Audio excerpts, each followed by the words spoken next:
క్రమశిక్షణకు మారుపేరైన జనసేనలో జన సైనికులు బాహాబాహికి దిగుతున్నారా?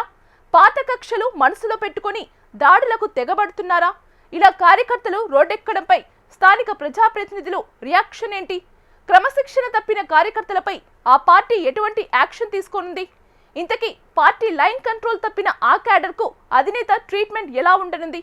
Watch the story. Ambedkar Konaseema జిల్లా రాజోలు నియోజకవర్గం జనసేన పార్టీకి కంచుకోట అంటారు. అటువంటి పార్టీ కోటకు బీటలు వారుతున్నాయా అంటే అవునని అంటున్నారు పలువురు రాజకీయ విశ్లేషకులు. జనసేన పార్టీలోని కొందరు కీలక నేతలు దుందుడుకు చర్యలు, నిరంకుశ వైఖరి వల్ల పార్టీకి చెడ్డ పేరు వస్తుందని కొందరు బహిరంగంగానే విమర్శిస్తున్నారు.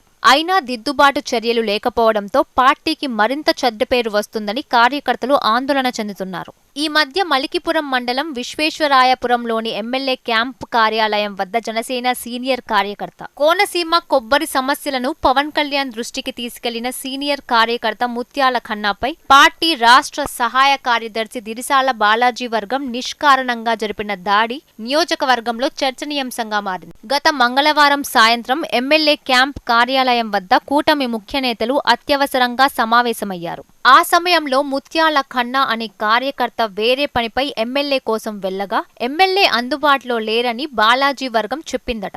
అంతటితో ఆగక ఎమ్మెల్యే ప్రెస్ మీట్ లో ఉన్నారని ఖన్నాను అక్కడి నుంచి వెళ్లిపోమ్మని బెదిరించారట బాలాజీ అనుచరులు. ఖన్నా అక్కడి నుంచి వెళ్లకపోవడంతో దాడి చేశారట. దీంతో ఖన్నా అపస్మారక స్థితిలోకి వెళ్లడంతో రాజోలు ప్రభుత్వ ఆసుపత్రికి తరలించారట. ఇదంతా పాత కక్షలు మనసులో పెట్టుకుని నిష్కారణంగా దాడి చేశారని ఖన్నా వాపోతున్నారు. ఈ ఇష్యూను ఖన్నా అనుచరులు స్థానిక ఎమ్మెల్యే దేవ వరప్రసాద్ దృష్టికి తీసుకెళ్లారు. తమ నాయకుడికి న్యాయం జరగాలంటూ వందలాదిగా జన సైనికులు బాధితుడికి అండగా నిలిచారు. దాడికి పాల్పడిన దిరిసాల బాలాజీ వర్గంపై కేసనపల్లి గ్రామస్తులు ఆగ్రహావేశాలతో ఊగిపోయారు. తక్షణమే బాలాజీపై చర్యలు తీసుకోవాలని డిమాండ్ చేశారు. దీనిపై ఎమ్మెల్యే రియాక్ట్ అయ్యారు. ఎంతో క్రమశిక్షణ కలిగిన పార్టీ జనసేన పార్టీ అని, అటువంటి పార్టీలో తప్పు చేస్తే తప్పకుండా క్రమశిక్షణా చర్యలు ఉంటాయని భరోసా ఇచ్చారు.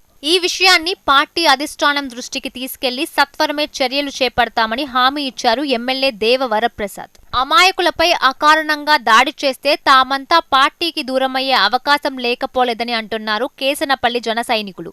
అయితే ఈ ఘటనపై జనసేన అధినాయకుడు పవన్ కళ్యాణ్ ఎలా స్పందిస్తారో చూడాలి.